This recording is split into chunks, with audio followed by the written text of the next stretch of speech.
হেই WhatsApp. তো আজকের ভিডিওতে থাকছে এইরকম মজাদার বেলে মাছের ভর্তার রেসিপি। তো আসসালামু আলাইকুম, নতুন একটা ভিডিওতে আপনাদেরকে স্বাগতম। এটা অবশ্য তার আগের দিন আম্মু কচু দিয়ে রিঠা মাছ রান্না করছিল, আর রান্না হয়েছিল জলপাই দিয়ে ডাল, আর এখানে মাছের ভাজিও ছিল, মানে মাছ ভাজাও ছিল। তো শীতকাল আসার সময় এই যে জলপাই আর ধনিয়া পাতা দিয়ে যে ডালটা হয়, এটা অনেক বেশি মজা লাগে। আর সাথে মিষ্টি কুমড়োর তরকারি ছিল, আর মাংস তো ছিলই। তো যাই হোক, এখন রেসিপিটা শেয়ার করতেছি। বেলা মাছটাকে জাস্ট খালি একটু লবণ দিয়ে হালকা করে তেলে ভেজে নিতে হবে, আর এইভাবে কাঁটাগুলো ছাড়াই ফেলতে হবে। তো এখানে যে কাঁটাগুলো ছাড়ানো ছিল, আর মাছটার কাঁটাটা একটু বেছে একটু পাতলা নরম কাঁটা থাকলে অতটা সমস্যা হয় না।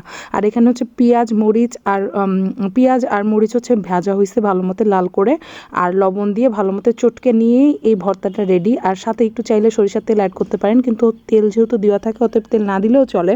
আর এই ভর্তাটা ট্রাস্ট মি অনেক মজা হয়।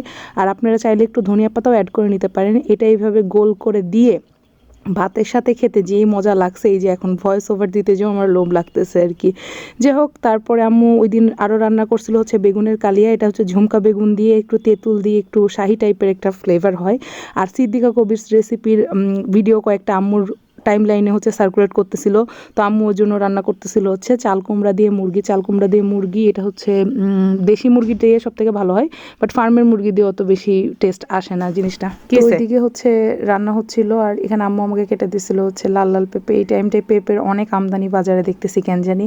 যাই হোক, আর এই জলপাইয়ের আচার তো হবেই শীতকালে, আর আমার মা জলপাইয়ের বেস্ট আচার তৈরি করে। এটা মিষ্টি বেশি দেওয়া আচার ছিল, এটা শাওনের জন্য, কারণ শাওন বেশি টক আচার খায় না।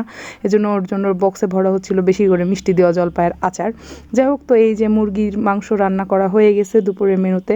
তো আমাদের আজকে দুপুরের মেনুটা অনেক জোস ছিল। প্রথমে মাছ ভর্তা দিয়ে খাইছি ভাত, আর মাছ ভর্তাটাও অনেক মজা হয়েছিল।